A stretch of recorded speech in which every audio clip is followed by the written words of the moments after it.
এগুলি চলে না। এটা শুনতে খারাপ লাগবে, আমার কিছু করার নেই। আমাদের দীপক বাবু আসার কথা ছিল, মেয়র সাহেব। এখন থেকে কিন্তু যারা আসবে না কনফার্ম নেবেন, ডোন্ট টেক আদারওয়াইজ। এখানে কোনো চালাকি চতুর নেই। তাহলে চিঠি দিতে হবে। আজকে যদি আমি আমার তো কাজ ছিল, কলকাতা চলে যাচ্ছি, চিঠি দিয়ে জানাবে সরি আমি আসতে পারলাম না। সে যেই হোক, রতননাথ হোক, অফিসার হোক, ব্যুরোক্র্যাট হোক, এম রাইট?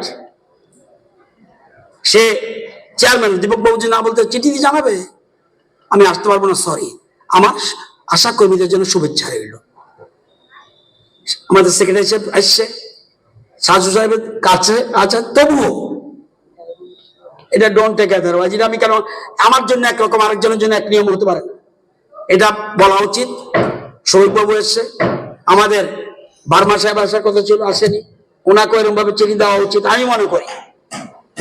এই মেসেজটা আমি তো অন্যের কাছে বলতে পারবো না, যারা একটু ইয়েতে আছে সেক্রেটারি সাহেবকে বলবো, তারা যেন এখন থেকে আমাদের তারা কনফার্মেশন আনবে। দেখবেন সিএম এর কাছে যখন চিঠি দেবেন আপনি, উনি টাইম দেবে না দেবে উনি ঠিক করে দেয় ওনার সুবিধা মতে। তাহলে আপনি তো কনসেন্ট দিয়েছেন, কনসেন্ট দিলে থাকবেন না কেন? যেমন আমাদের বিশ্বজিৎ বসু, যত কাজ থাকুক কেন রইল না? এগুলি চলে না। এটা শুনতে খারাপ লাগবে, আমার কিছু করার নেই। কেউ না কেউ তো বলতে হবে, কেউ সব ডাইজেস্ট করব, এটা কিভাবে হবে?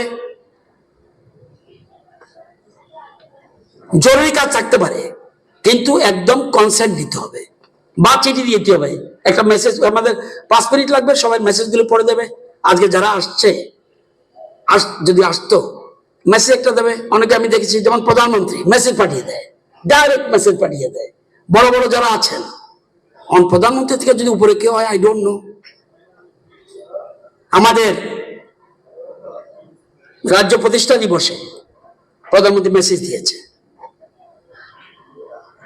মেসেজ দেবে।